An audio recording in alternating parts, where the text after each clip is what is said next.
Welcome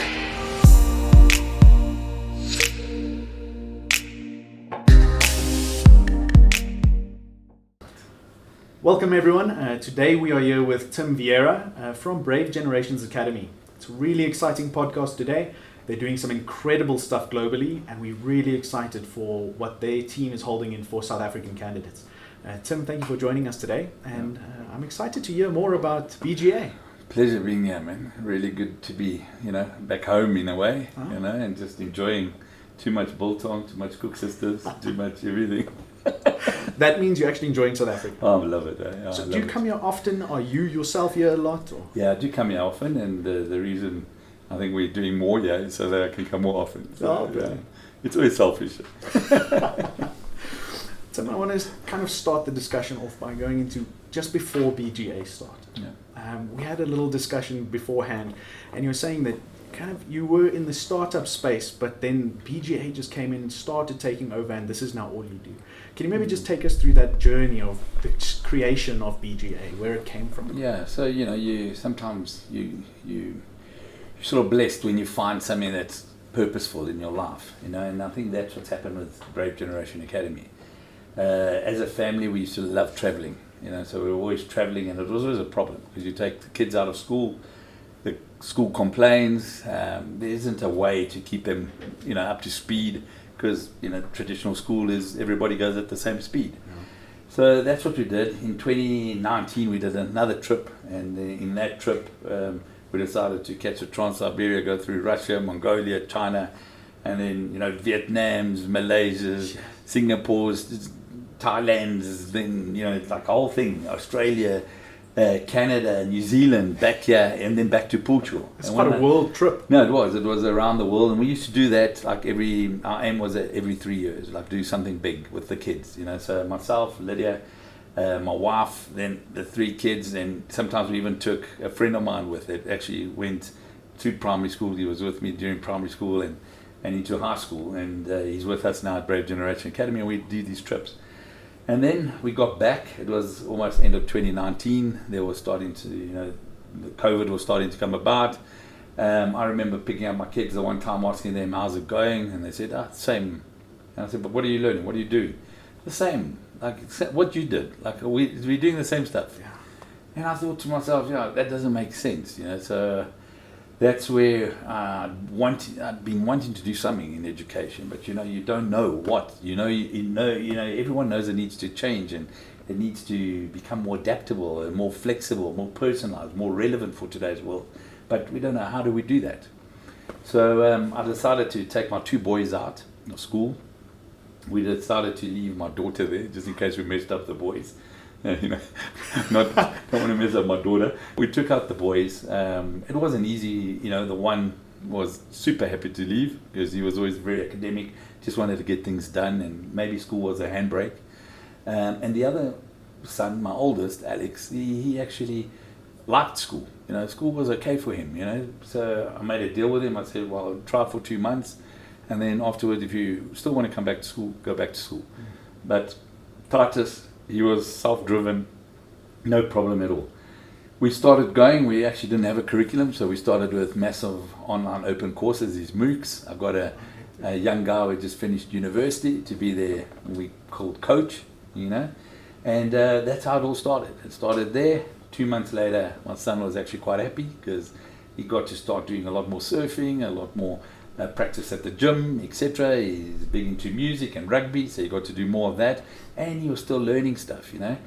We then started to look at curriculum, so we started with the British international curriculum. It's accepted worldwide.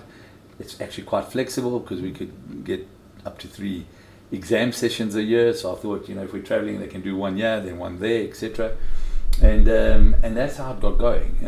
About 2 months after that, my wife actually told me, let's put our daughter in it, and I said, you sure, and she actually said, no, I'm sure, there's nothing worse we can do than where they are, because it was also not helping, so we thought, okay, we'll put them in. For my daughter, she was never a very academic student, but she had a passion with horses, so she got to start spending more time with horses and doing school instead of doing school and trying to do horses. And that's how it all started. When I looked again, we had about 19 kids that started joining our hub, inside Tim's garage. And so it was a bit weird. We had a garage with cars and kids, and we decided, okay, let's find a place. So the first place we found, I wanted to find something that had meaning. So I actually found, like in Portugal, probably the only thatched roofed rondavel I could find in the whole area. We fixed that up. Nice. And we made that our very first hub. So that was the first BGA hub. That's where BGA started.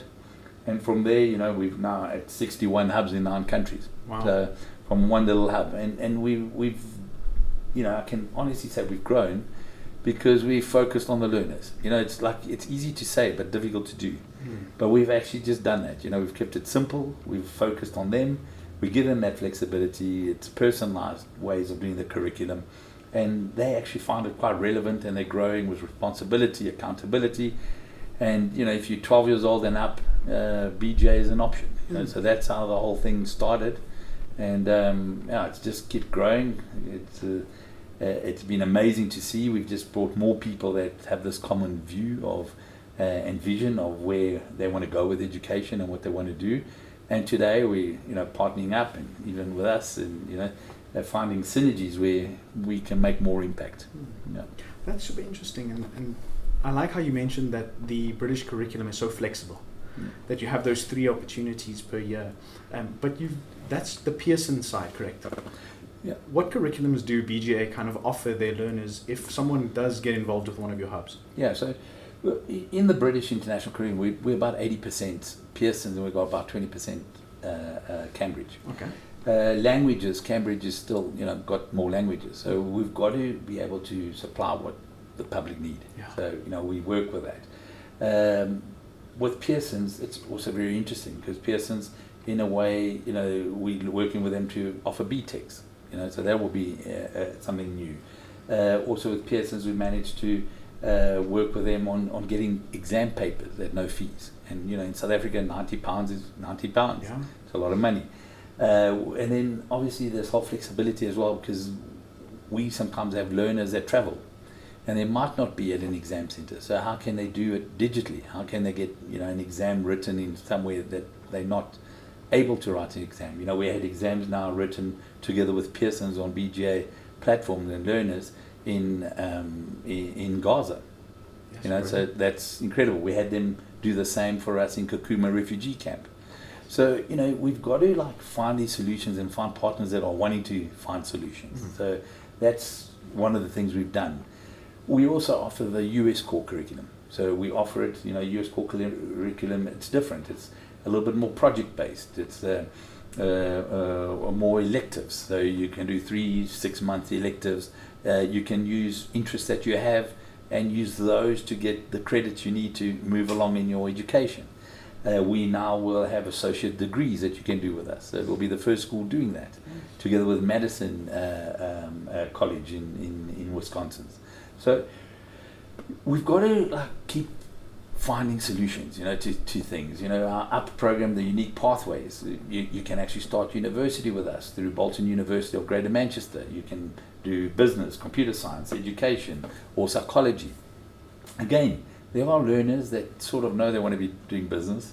So, okay, finish your RGSCs, your GSEs, and there you go. You can choose a different path. That's brilliant. Because sometimes we struggle for such a long time in our teens, in school, and we think it's the end of the world, and it's not really. It's just we're doing the wrong thing. So we like to chat to the learners. We like to understand where and how, what they enjoy, where they want to go. And I think that's what gives us that flexibility, and then finding, okay, this is what you're going to do, this is where you're going. Our hubs, mixed ages, helps a lot. You've got kids that are 12, 13, 14, 15, 16, 17, 18, up to 19. And a younger kid can ask our older kid for advice inside that hub. We don't, tell you, don't talk to each other. We say talk to each other. But ask questions, Our learning coaches are there to motivate you, inspire you, get you on your timeline, get you to where you want to go. And again, as you said, 3 exam sessions. If you don't do well in Jan, rewrite. It's not the end of the world. We've got this whole thing that if you mess up in your final exam, that's all you've learned for the 12 years of schooling, and now you've messed it up, and you're going to go work at a takeaways. You know what I'm saying? It's not. There's lots of ways that you can, try again, because we learn when we fail, but we don't say that at school. If you fail, you fail. You know what I'm saying? So this is what we're trying to do: is reimagine education and bring that to learners, and they sort of look at it and say, "This makes sense. I can do this." And as soon as they got that responsibility, they start to do amazing things. They really start to flourish. And many times they arrive, they're a bit down, no self-confidence, etc. And you've got parents that say, "Oh, my kid's got problems, and he's got this problem, he's got that problem." But sometimes it's not the kids, and most times it's not the kids. It's actually the system. The system doesn't work for that kid. For some kids it does, and they're brilliant and they're wonderful, and and then if they're also good at sport, even better. They're amazing, and they're going to be at the top. But for others, it's not. And for others, it's a different sport or culture or something that even interests them. And having that flexibility, we've got lots of swimmers and sportsmen like that can come to a BGA and they no longer have to go swim at 5 in the morning. They can do 7 and come to school at 10. Because as long as you do your 4 to 5 hours a day, we open 8, close at 6. You decide when you want to be there.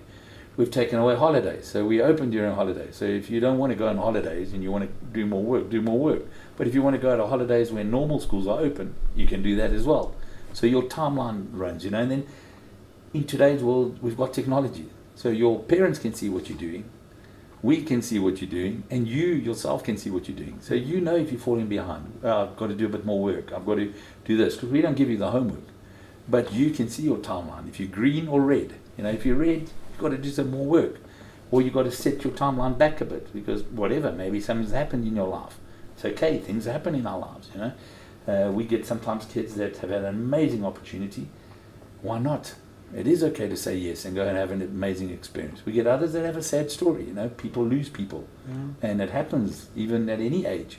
So again, how do we make those things, just be part of life and learn from it, but it's not a train smash, So that's what, when you take the best of technology and the best of human, we get to mix. And we've taken the teacher and broken it up. We've taken the teacher into 2 roles. We've got the motivator, the learning coach that inspires you. Not always, a teacher. You've got a degree and you might have then decided, I want to now no longer want to be an engineer or a lawyer, but I actually want to give something back in education. We have a lot of those learning coaches. And then we've got the teacher that we put as the course manager. They prepare lessons, they grade, they explain. So this one, the learning coach, only focuses on the learner. And we work at a ratio of 1 to 15. And then they've got the support of the course manager that they can set up a call at any time they want if they're not getting something explained or they're not working it out. Because before you get to the course manager, you actually, you get these 25-minute lessons. You read, you watch, you do a quiz, get 85%, move on. You're not getting the quiz. So is this now managed by your platform? Yeah, so that's all on platform. So the difference with us is you're on a platform, but you also at a hub. Okay. So you've got the dual support. Because we do believe that, it's good to be with other kids, So where we have a hub, you come through to the hub. It's that social component of engaging with one another and learning together collectively. Yeah, when we don't have a hub, we're able to put up a BGA remote until there's a hub. But then as soon as there's a hub, we like to promote the hub, But there are kids that travel the world and it's always going to be tough. But we've got kids that plug in. We've had one kid that's been to 19 of our hubs. Wow. We've had another kid from Mozambique that now just came back from doing 6 hubs over a 3-month period in Portugal. The experience is life-changing. The friends they make, the experiences they make. So we do expect you to come to school, to BGA be present every day, because it's not fair if you don't come, because then other kids miss out on you. So it's a little bit like that. We break that barrier of ages, we break that barrier of competition, but more of actually helping each other. It's no longer who's the best in maths. Everyone's in different maths timelines. Who's the best over there, and then obviously also the platform, we allow for more languages, we allow for maybe more subjects, sociology, psychology, things that maybe you wouldn't have at a normal school because there isn't a teacher for that one or something like that. So those are the great things about the technology that shouldn't scare us. Obviously our little quizzes are done by AI grading. But then our assignments aren't. Our assignments are still done by, human eyes.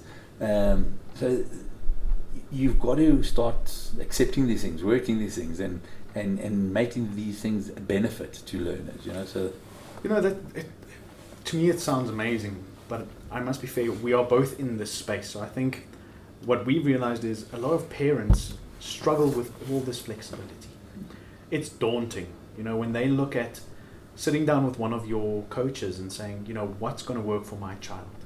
Do you guys give that type of guidance to go through the different curricula that's available, to look at maybe different pathways for them to study in? Because we find even for exam preparation, we do free consultations specifically just to guide them through things like USAF's two-sitting rule, subject combinations to make sure they get their university acceptance or exemption, sorry.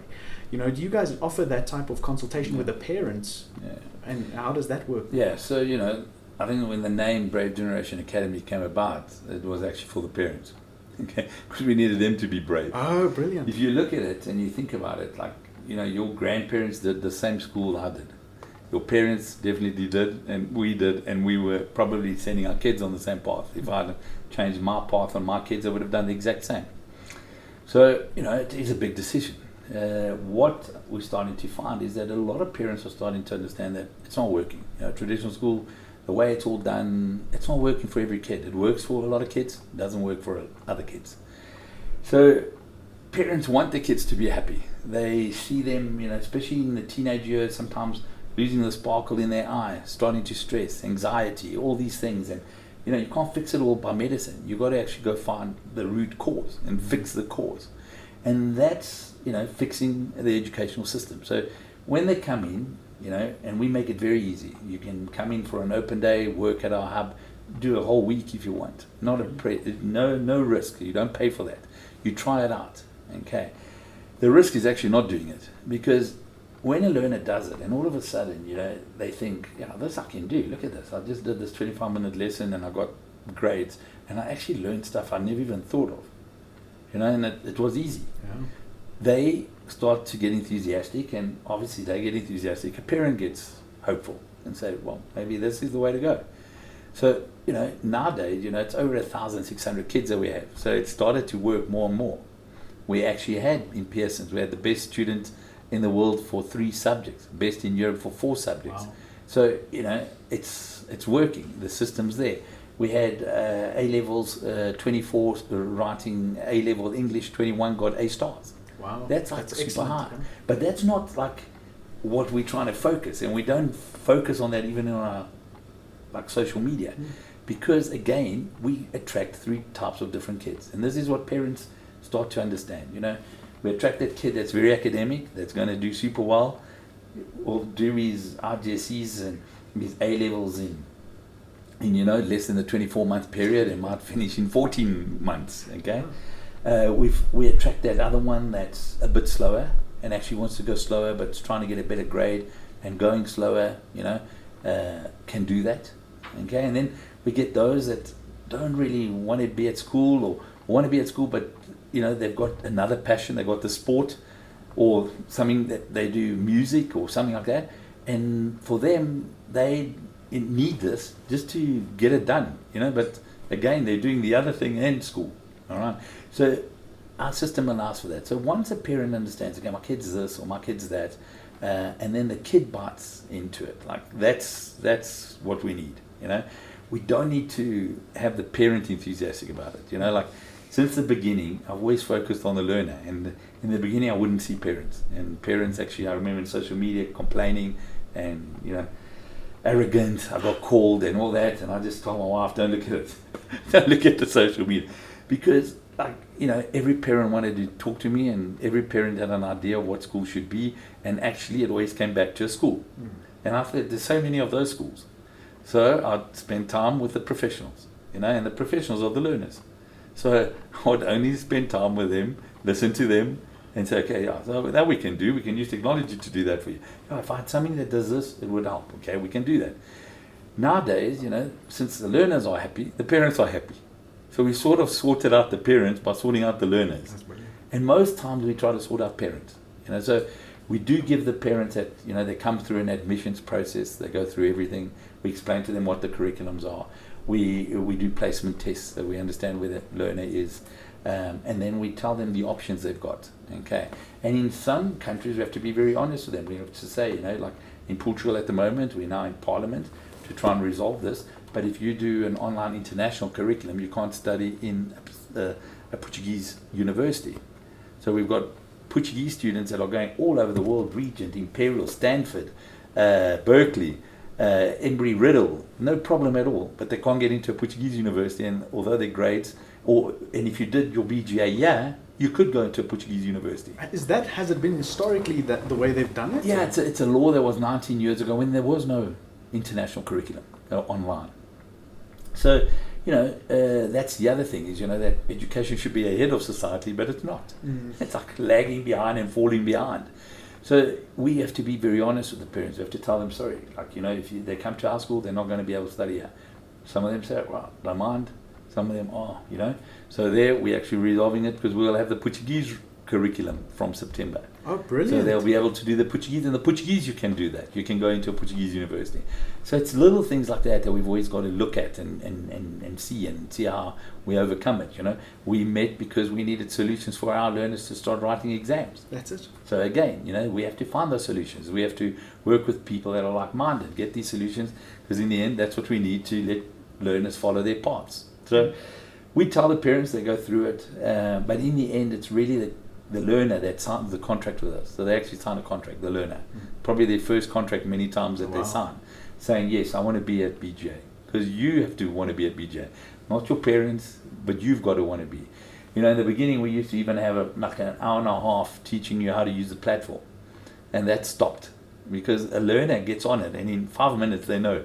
They look, they can do it. Because that's how their brain works nowadays. Yeah. That's where they're learning anyway. They're learning on platforms and on tablets and cell phones. They can do all that, We still get them books. So, the lower secondary, they still go through all the books. So they've got the books. They all make notes in books. So, whatever works for you, works for you. So it's things like that we've had to learn along the way.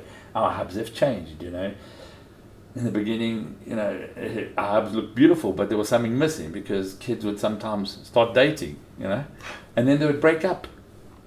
And then there'd be that tension. There was nowhere to hide because we had an open plan. So we started putting plants, like, these cupboards with the kind of plants. Just trying to split it up a little. The shelves with plants and all that. And then at least one could sit on that side and the other one, and they wouldn't see each other. But we've had to learn these things. Our hubs, we don't have sport. So we've had to find collaborations with clubs and with schools nowadays that will take our kids to play sports at their schools or at their clubs. Overseas, schools don't play sports, so very easy. We just have to do the academics and they plug into all the clubs. But what's been amazing is that now clubs are saying, but your students they're like so flexible, why don't they rather come training in the morning? We can give them a better price. We can do more with them. We've got more one-on-one. So that's what happens. A lot of our students, we've had students that are, have a lot of energy. Instead of telling them, to stop and do their work, we've told them, come in at 10. But before that, go surf, go to the gym, go play a game of paddle, and then come to school. We've got a lot of surfers. We've attracted a lot of surfers. We've got the youngest Red Bull surfer in the world and people like this. And for them, they used to have to sit in the classroom and see the waves, and they're in the classroom. How do you concentrate? Like waves and, waves and this. So if there are waves, go catch the waves, but your timeline. So that sometime, if you're surfing more than you're doing your school, you're going red. So you've got to catch up. You've mentioned these colours now a few times, right? Yeah. Green, red, kind of giving them indicators. Does your platform handle all of that? Is it their user? How does that work? Is this all computer-led or software-led? So it's platform-led, So we have 22 course managers that are behind it. But then we have technology that runs the platform. And then we've got what we call our work tools, which is an app that the parents get, the LC has, and obviously our central has. So because we've got a DC that overlooks after the hub. So they can see which hubs are tracking on their timeline. So which hubs are working to a timeline. If there's a hub that starts falling down on the average, we do a visit and we want to know what's going on. Maybe because they all decided for a week they weren't going to do school. Because we have what we call build weeks. So, maybe they were on build week, and that's all about volunteering and doing everything but work, schoolwork. Okay. And it's important as well, because they again learn stuff and they find what they like, So we're able to track those things. And only by having those metrics do we actually understand how healthy is that hub? Is there a kid that was really doing well? Why is he a bit down now? We can, we can have our student affairs lawn, have a chat and just see, is everything okay? It's just whatever it may be. It's those kinds of things. So that's where we use technology. But we still use the human touch the whole time. It's the learning coach with them. It's the course managers with them. It's us going into the community and putting the learners there in situations that they can learn from and have experience. Our hubs, always open in places that our kids could actually get to themselves. South Africa is a little bit more challenging, but still, we plugging into in our Nelspruit hubs in a natural reserve kind of area. So they go there. It's got a coffee shop. It's got a place like next door that teaches you how to do handcraft and things like that. But we're there, and there's wildebeest and giraffes. Our Tiger Valley is inside a shopping centre, so it's safe. It's got food. It's got everything there. It's got a view of the mountain from far. It's things like that. In our hubs in overseas, we've got them at marinas, at 2 golf estates, at equestrian estates. Again, they plugged into where a learner plugs in, and it's happening because they average at around 150 to 250 square meters. That's a hub. It's simple. It gets plugged in South Africa. We're plugging them into the schools as well. So schools want to make a difference. They know they need to change. There's a lot of schools that have got one curriculum and they would like to offer a different curriculum, or they have the dad who wants the kid to be at that school because he went to that school, he played sport at that school and it means something to him, great. But the mom wants the kid to have a different curriculum because she wants the kid to have overseas university or experience or whatever it may be. So by coming into a school, we automatically give them those curriculums. We give them those solutions without having to complicate the whole system of school. And that's also an amazing thing, which was started in South Africa. And now we've got the same in the UK, the same in Portugal, in Switzerland. Our schools are in schools, So it's almost like refreshing what's already there. Instead of creating new infrastructure, instead of trying to start something from scratch, you take what's there, refresh it a little, and give that community options. I really like that. That's a brilliant model. And we don't have to worry about all those other things that the school already worries about. Yes. We just worry about the learner again. And those learners, do they then typically integrate with the sport of the school, or is that completely so those separate? learners belong to the school. They wear the school uniforms. They go to assembly. If they're going to BGA because they've got to swim or they've got one-on-one cricket, they get let out of the assembly. They don't need to go to the assembly, but the school decides on that. What are the parameters that we've got? Okay. But most schools actually make it a little bit more flexible. But they still wear the uniforms. They still have their haircuts. They still represent the schools. The parents still have the relationship with the school. The parents pay the school. It's just that they've got this whole new way of doing school. And again, it changes lives. Like some kids, they love that. They want to be at that school. They just don't like the curriculum or don't like the way it's being taught. So there we go. It changes the school from maybe being very monotonous and only one way, and maybe being a dinosaur even, slowly dying, to something that's very different. That now all of a sudden has got different curriculums, has got international links. Because even if a kid wants to go do an exchange, they can go to another BJ in another country, and also allows BJ kids, so it all started again by using guinea pigs. So this is an exchange program that you're running? No, you're in that school, but we're also able to use exchange. So that's what happened with my son. My son came and spent time at a traditional school, legacy school. He got to play rugby for them, everything, and he did his BJ at the library. Okay. My other son's at the moment at Durban High School. And he's there because he's finished his A-levels, but he finished early, And he's just turned 18, so we said, "Oh, go to DHS. You can play some rugby. You can tutor there." So he's tutoring, and he's doing his pilots at Virginia Airport. So he gets to do all that. He's wearing the uniform. He's going to a matric dance, all those things. But he's just doing it differently, So that's what's good about it. You mentioned something there now, the matric dance. One of the things we've really started working on as tutors and exams, just doing the exam component, is pulling in similar hubs and online schools, virtual schools like yourselves. Yeah. Because online schools and homeschoolers often miss out on the opportunity for not only the matric dance, but things like your merit evening. Yeah. Where the candidate gets that type of recognition. Yeah. What you're saying here, it really resonates to me on that level where a candidate doesn't have to choose. Yeah. It's not a zero-sum game. They can have the best of education and the best of a sporting career. 100%. Yeah. I really like that accessibility, and I understand why you said the parents got to be the brave generation, because they've got to commit to saying, well, this way of education, which I'm not used to, works. No, and we went to a school called Hoogenoot in Wellington. You wouldn't think that's the most progressive school. But within 15 minutes, the headmaster, deputy headmaster, the chap who's leading the project there was sold. And they said, okay, so when can we have it? The new problem is that the BJ is full. And now they're having to get new space. But that school, academic awards went out to a BJ student there, and sports awards went out to a BJ student there. So absolutely amazing how, they've really integrated it.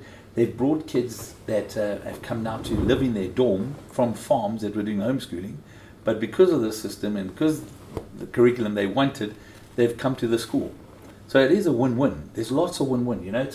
It's amazing when you start speaking to the school. Many times they see you as a competition, and they're like scared and they don't want to actually open up. But when they understand the learners are theirs, they're just offering more curriculums. They and to the point that we will be launching an IB for schools, because sometimes they don't have a teacher. Well, plug them into that lesson. They just come into the hub and do that subject on the platform until there is a teacher. So it's little things like that will make a difference.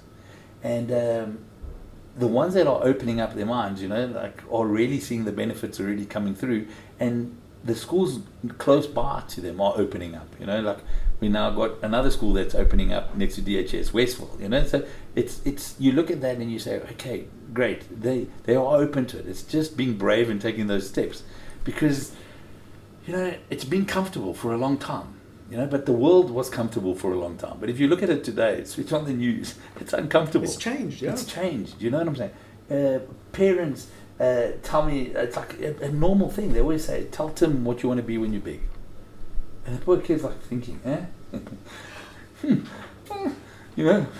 what am I going to be when I'm big? Too many options. Options. Things are disappearing. Jobs are disappearing. New jobs are coming in, So I always tell them, why don't you rather tell me who you want to be when you're big? Because there we can help you with. The course, the managers will help you with the academics, but the learning coaches will help you getting that confidence, trying things out, We had kids who wanted to be vets. And we had one kid who really wanted to be a vet, did an experience, went super well. For 3 months he carried on. He even had a job offer, and he's got, he did so well that he'll probably get a sponsorship from the vet on his studies. Yeah. We had another kid who wanted to be a vet, and after an 8-hour experience, because they normally do 20 hours, a dog came in, bitten by another dog, there's blood, there's this, he fainted, and when he came back, he said, I don't want to be a vet anymore. I don't want to be a vet. Yeah. Oh, it was good. It's also sometimes good to see what you don't want to be. Of course. Because sometimes we realize that when we're 40, and then we've got to change our whole life, get divorced, sell the car, find a new dog. You know what I'm saying? It's okay if you find it out earlier and you sort of on the right track or on your path. That experience. You need those experiences. And I think schooling is going to change. I think schooling is going to become much more about experiences. It's going to definitely turn on. We only ask questions at the moment from we ask learners questions. We're going to actually teach, and then we want them to give answers. We're going to start turning it around. We're going to have them ask us questions, and we will help them find answers. Do you understand? Because today you've got so many answers on your phone. You've got answers everywhere. You're going to have to learn, how do I ask questions? How do I become interesting? How do I, find my passion or some kind of purpose in this world? Because that's when you're happy. When all that starts to happen, it's simple. It's I often tell the learning coaches, all you need to do is listen and be there, and they will be good. These learners will grow. These learners will get, they'll find themselves. Yeah. But if you only talk and you're just telling them what you expect from them, they also won't. So it is difficult to get that balance. But more and more, we're seeing it happening, and so it starts to show us you're on the right path. No, I think that's brilliant. With regards to your centers, you said something to me before we started with all of this that really prickled my interest.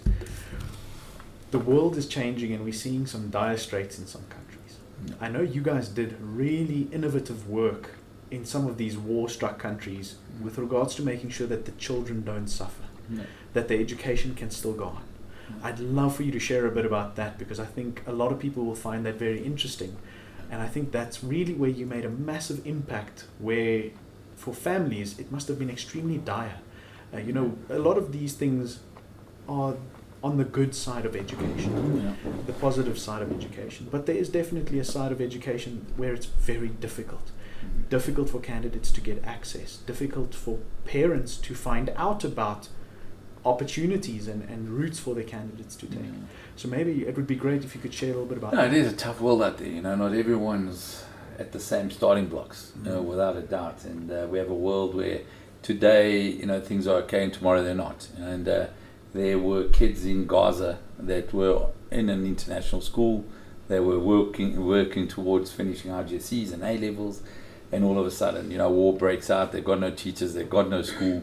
There's a video made by one of those learners that actually explained the whole process.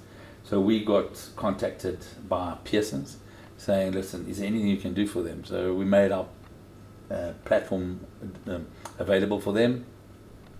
We put in our learning coaches and DCs and course managers supporting them. They started working. They would have internet sometimes they wouldn't, but they kept going. And we actually had the first exams about 2 months ago, and they did super well. They had A's and B's in a war-torn zone. Yes, that's incredible. And that's incredible. And in A levels, it's something. Yeah. So what has it done? Well, it's continued that those kids who have a dream and didn't want this to stop that dream, they continued and they moved along. And we're proud of that. I'm super proud of my team.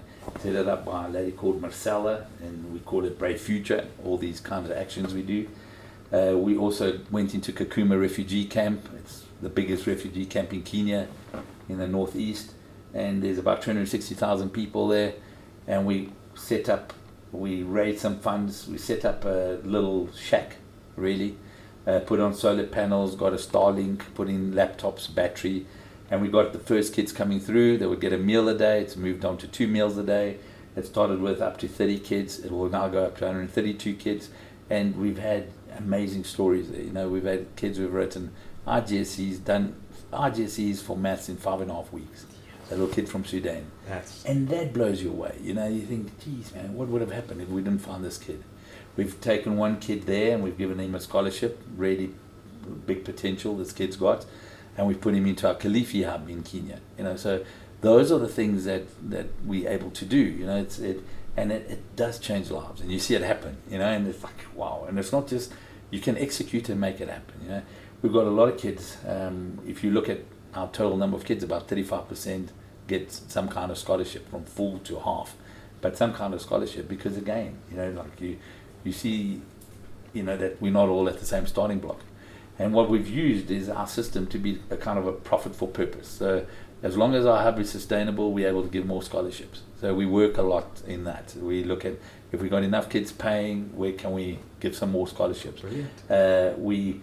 We able to help kids from the other side of the track this way. And in the end, the guys that maybe are more fortunate actually gain, because they also meet different people.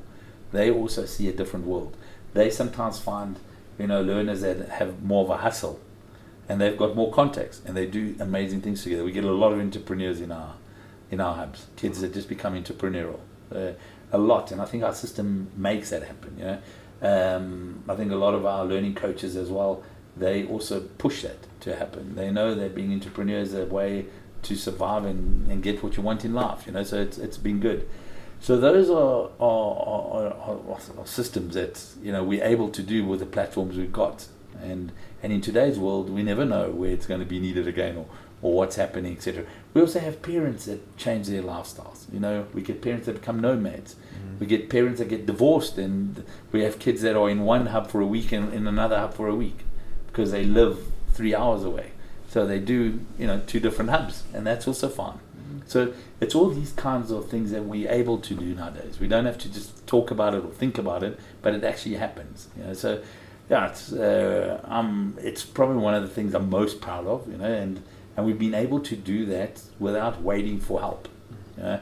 And that's what we also tell our learners. You know, don't become a victim. Like, always find the way. We keep things very simple. We tell you, you know, we give you academics, but don't waste your time thinking we're going to be like trying to brainwash you with geopolitical issues, or are you vaccinated or are you not vaccinated? We love you either way.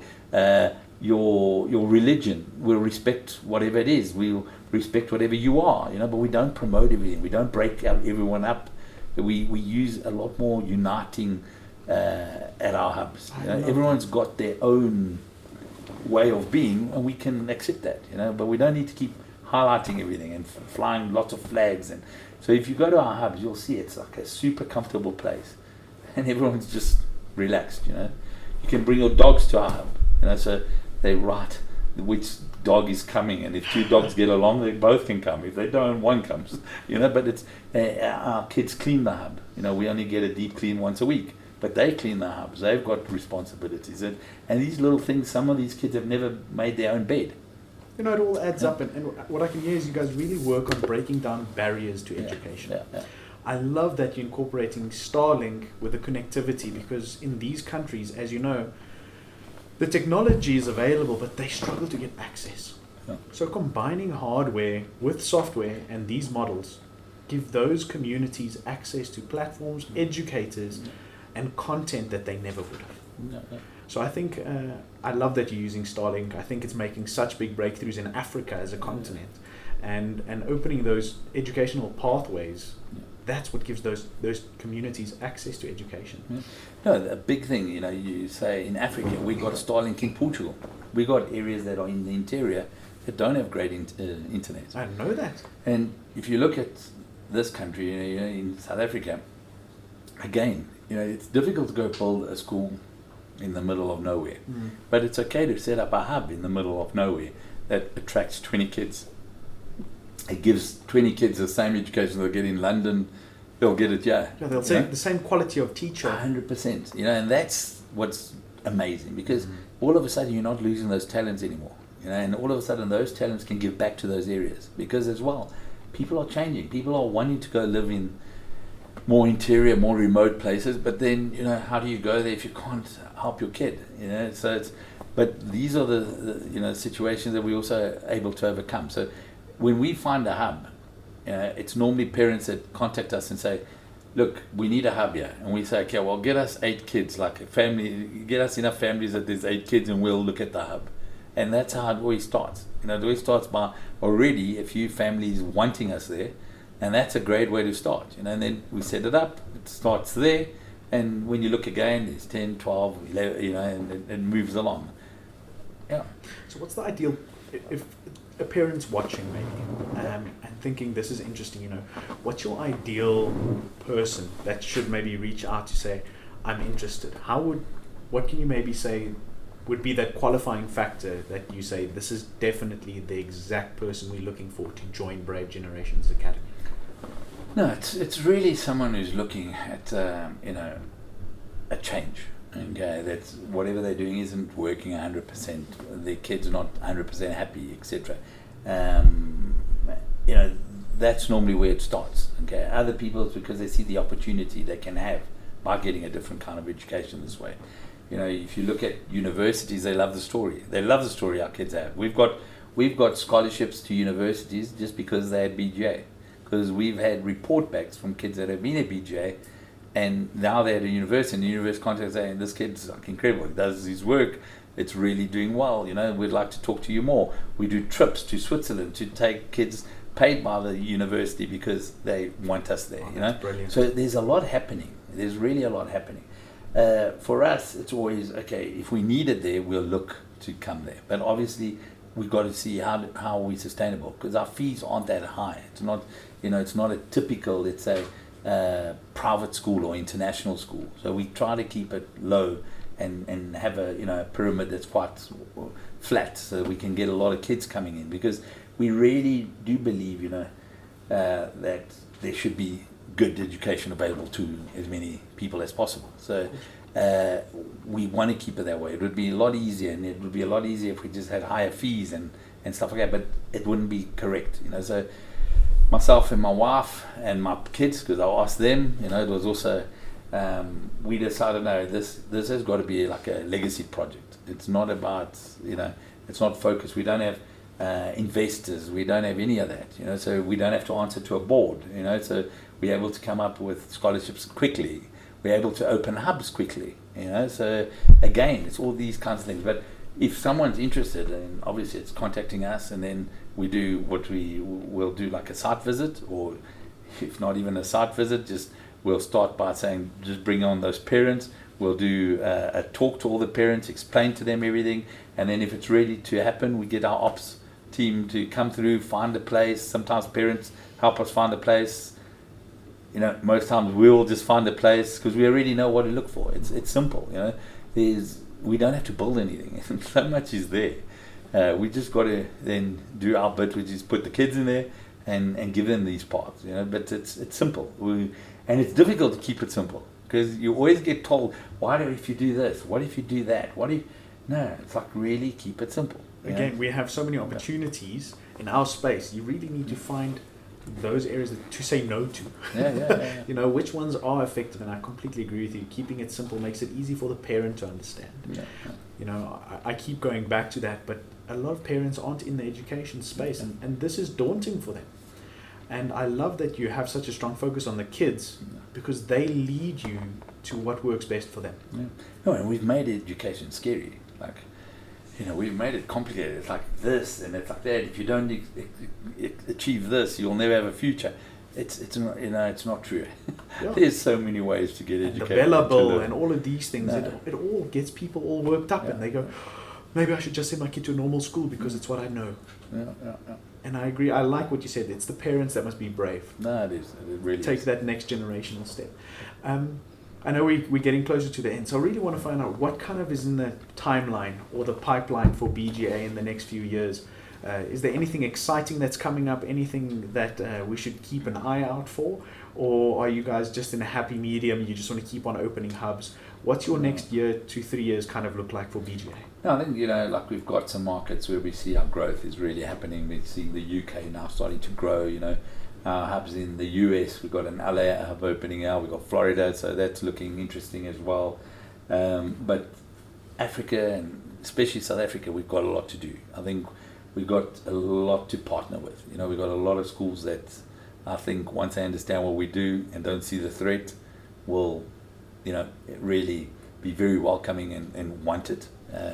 Because a lot of teachers aren't happy, a lot of parents aren't happy, a lot of kids aren't happy. So if no one's happy, we've got to start changing things. And I think this starts to allow for that. There's many challenges in this world of education. There's not enough teachers. So how do we overcome that? We need this kind of different way of doing schooling. We need to attract people that are great at educating but maybe aren't a teacher, to come in and be these coaches. So there's a lot to do. I really believe there's a lot to do. It's again, we're super excited by what we're doing with these like exchange programs, and we've got hub hoppers where you swap hubs and swap families. So you go stay at a different family for 2 weeks, and they come to your family for 2 weeks, but you get different experiences. Wow. So that's great. And then also, we've got hubs in the northern hemisphere and in the southern hemisphere. So someone who maybe does a sport that is a winter sport in one country and then will become a winter sport in the other country, they can actually do that sport in two places. So they'll become even better and get different experiences. So these are the things that really excite us, and a lot of that starts to get driven by the learning coach knowing, okay, this kid really likes this. Can he go and do a surf competition up in wherever there's going to be a surf competition? And we've got the hubs there. Okay, we've had proms. We've done our own proms where kids have even come from South Africa to Portugal to be at a prom. Wow. Now spread girls have come there to be at the prom. Well, this year hopefully you guys have been coming to ours. Yeah, so we want to start swapping it around. But it's amazing what's out there. It shouldn't be scary. It shouldn't be full of fear. It is a world of hope, and the hope are these kids. And if we're teaching them about fear, we're making them worried.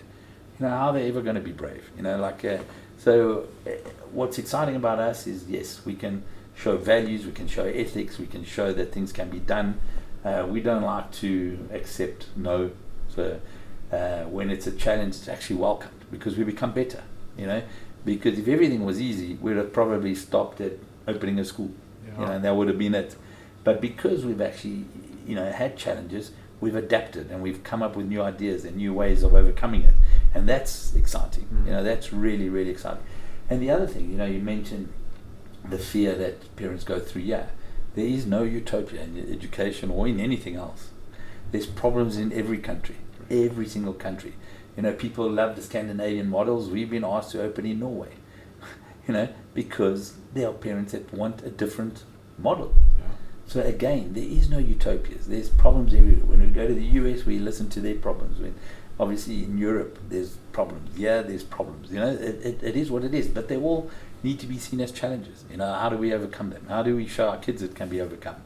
How can our kids also fail and then retry?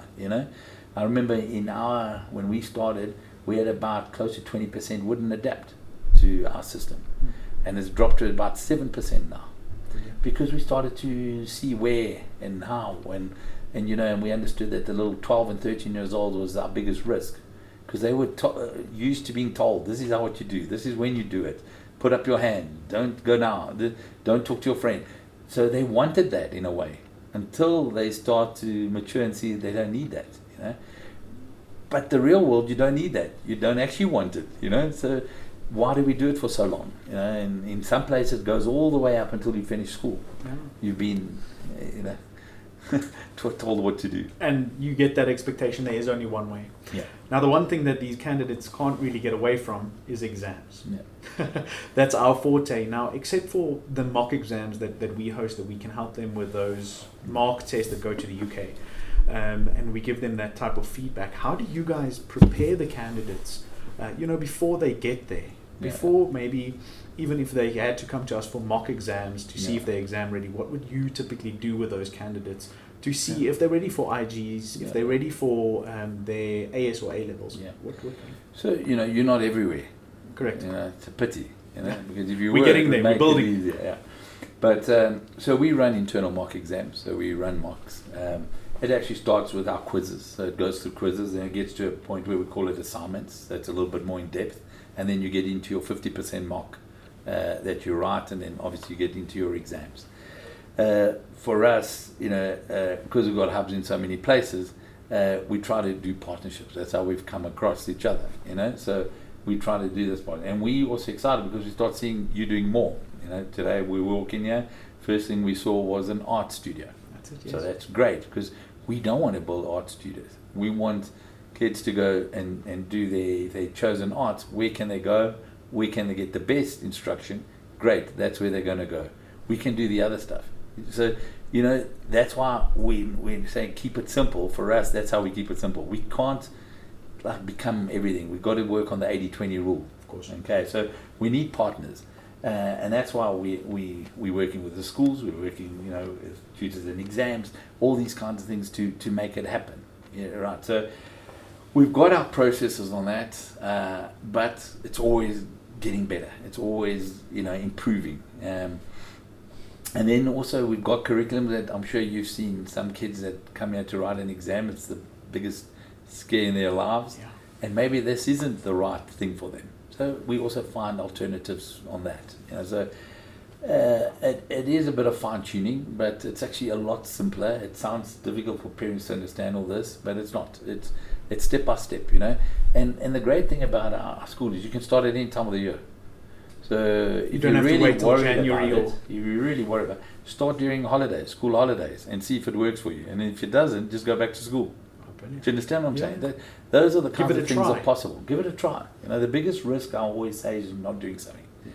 It's saying no to everything, you know, because good things happen when you try them. You know, so I think it's important that we've got these flexibilities. We work with, you know, people that can give us more. You know, as we trying to help schools get more, we need other partners that give us more. You know, we get a lot of people that come up with something they want to share with learners. They're able to come up. Our course managers do like exam preparations, so we call them the live lessons that our learners get opportunities. They're also able to track and see where learners are struggling, and we have live lessons on that, so it improves more. Exam preparation, there's exam lessons on that. So, you know, there's stuff that we're able to do even from afar. You still do them. Yeah. No, yes, you will, Tim. Look, I think we're almost done with our hour, so I want to kind of start wrapping it up. But from my side, it was super insightful. I think what you guys are busy with is going to change the future of education, whether that be in schools, whether that be in hubs, or just in the online space. So I'm really excited to collaborate more with you guys. I'm glad we had the opportunity to have you here in South Africa. Is there anything you'd like to share with maybe the audience, to imparting words or something for maybe a parent or candidate to take away that comes from you? I'm not talking just from BGA, but you've got a passion for education. Yeah, I think the more I look at it, I see that our youth aren't that challenging. I think we're going through challenging times, and it's challenging the parent, and it's challenging the way we live and the way our leaders are acting and so much. So I think in the end it always comes back, you know, I always told my wife, and we've seen it, that in the end what kids really want from parents is always their time and love. That's it, time and love. And if you listen a little bit more, you use love to forgive a lot more, you know. It's good in your personal relations, but it's great with your kids. It really, really is great with your kids. And you know, you've got to breathe more often when you have kids.